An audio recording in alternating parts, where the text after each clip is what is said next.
Apollo Justice. You were not someone the fandom saw coming, but we journeyed alongside you and some of us fell in love, which is why there are a lot of us that want more. I want more. But, this is the part where I might get a little passionate. Capcom! I say this lovingly with my whole heart. Why are you allergic to proper continuity? Apollo Justice has some of the richest lore any character has had in the game. The man for me has the wildest backstory of any main character to date that I need to properly organize the information just to make sense of everything. But with Ace Attorney, Capcom has developed this habit of building really well-designed bridges that connect you to the story, build it past a certain point, then suddenly decide, oh, we need another bridge. Then another, and another until you have an island full of beautiful and unfinished bridges with no clear direction of where they're all heading. But what about Ace Attorney that makes Capcom so averse to reap the harvest of what they had planted in the first place? Why does proper continuity not exist in Capcom's universe? And what potential is sacrificed because of it? I would definitely want to know why. Beware, massive spoilers ahead. Alright, let's talk Apollo Justice.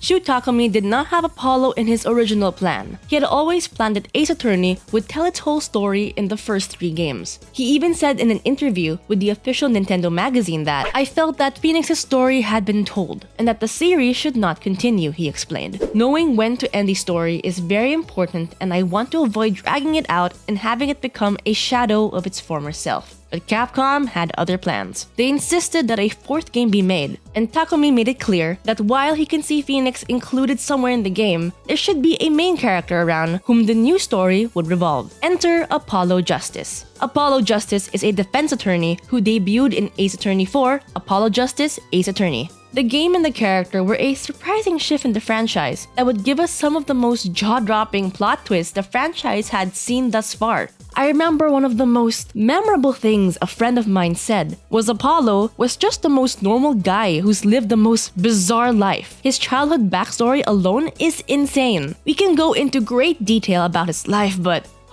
we could be here forever. Apollo is a passionate defense attorney with a sure sense of right and wrong. It's made him a fairly outspoken protagonist. His beliefs often manifest in what he says or does. And while he can sometimes be the butt of the joke and the victim of many of the other characters' antics, Apollo cares deeply for the people he loves. But given his growth and the plethora of lore crammed into a short king's body, there are still some giant bullet holes in the fabric of his storyline that are not easy to ignore. Last year, Capcom released a collection of the Ace Attorney games from the 4th to the 6th and called it Apollo Justice Ace Attorney Trilogy. But hot take, it really doesn't feel like Apollo's in the spotlight here. There have been games where he's still a big part of the story, but he sort of had to share the limelight with a returning lawyer Phoenix and new co-worker Athena. There are many things that Apollo was supposed to bring to the series that never really saw fruition, from story continuities to new gameplay mechanics. Each Ace Attorney game is like a series season drop, consisting of contained episodes that complement each other sequentially, but knowing different lore and tidbits does enrich the experience. As a developer, making games accessible to new players is pretty important. If you're able to cut down on the time they need to look into your game and just get into the thick of it, the faster you can sell the game. But with so many games out there and the invisible pressure to consume all of them to enjoy the most recent installment, it can become a daunting task that might deter potential consumers and fans away. I mean, can you imagine needing to consume all the existing Kingdom Hearts games just to enjoy playing KH4? So with that in mind, I can understand why the initial reaction to extend a saga can be daunting.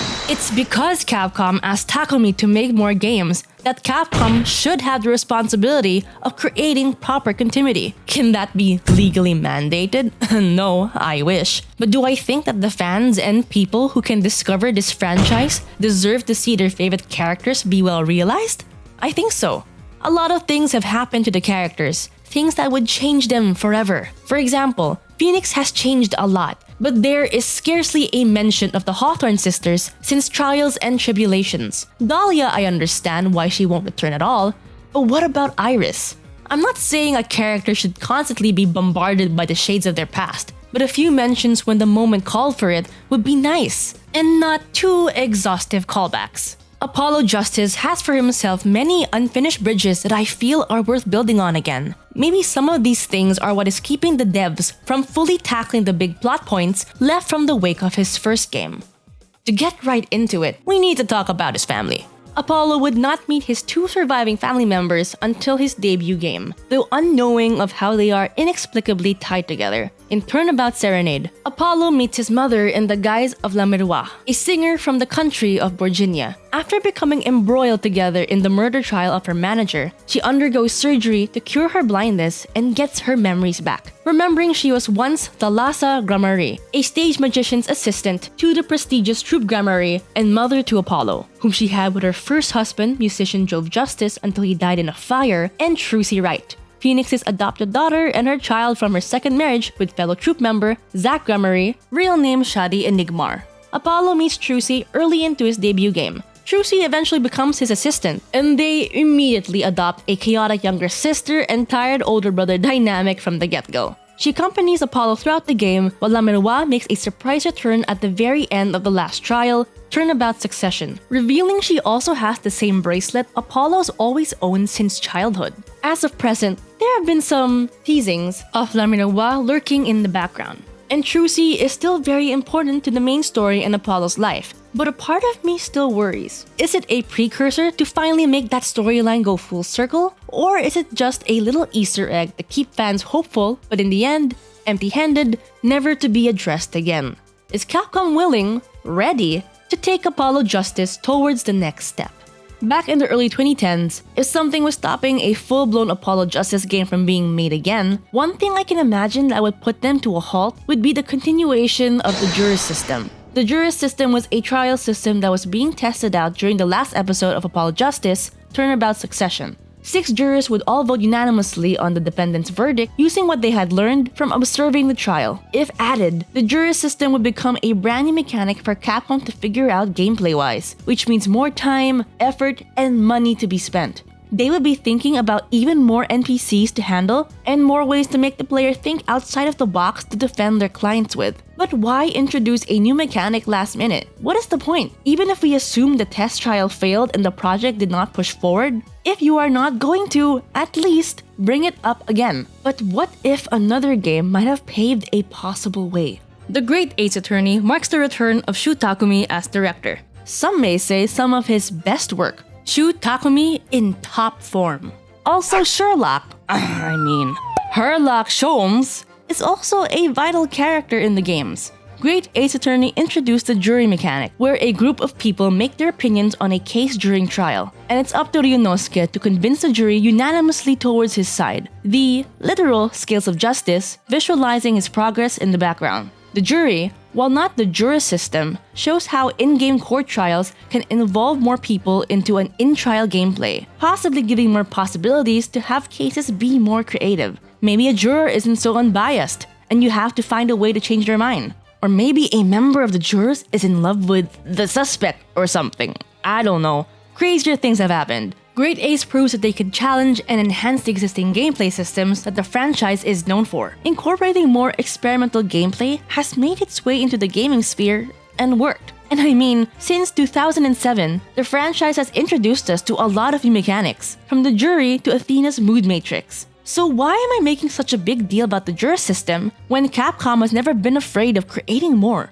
Plot-wise, the Jurist system has now become tied into La Miroir's story. She participated in a secret trial that played a heavy role in the game's ending outcome. Phoenix also played a huge role in it, so to just set it aside narratively without bringing it up ever at least once would just seem off. Everything is just so intrinsically tied together, one should think that stepping back, one will finally see the bigger picture being welded together. And can you imagine? With all those strings and tension, what kind of great story you can make when it all just snaps into place. So, I've talked about some of my biggest gripes about all of this, but what comes next for Apollo?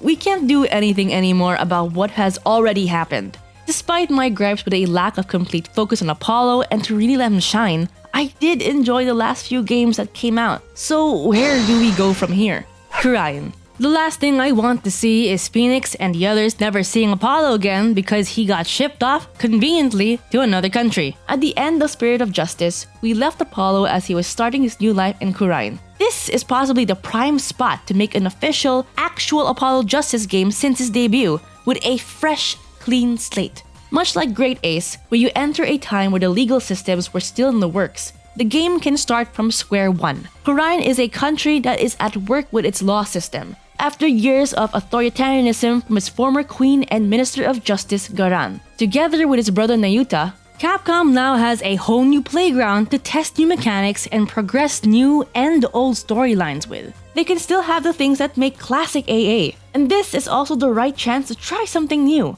something that maybe the fandom will surprisingly enjoy. Imagine if they tried refining the Jurist system, letting the players join Apollo as they work to navigate and make sure that the system can become an institution the country can rely on. Focusing on Khura'in and just Apollo could also help the devs narrow down their focus, really decide what points to follow up on, and cut out what is no longer necessary.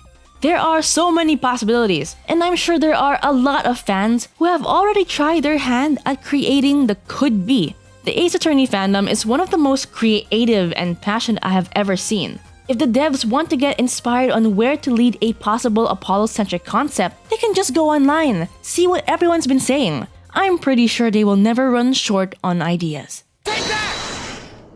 I love Apollo. Alongside Phoenix, I sorta grew up with the guy. And I'm not saying all of this because I don't like the guy. It's because I know that there's so much potential in him as a character that keeps on growing that I find I have a lot to say. But that doesn't also mean I'm saying we have to see less Phoenix right or anything. But Phoenix has had a lot of time in the limelight, considering Takumi only planned to have 3 games of him in the first place. What I'm saying is that there is a huge potential to also let other characters shine. AA has such a vivid, wacky, and lovable cast. I just want to see everyone get that love and their chance to be in the spotlight.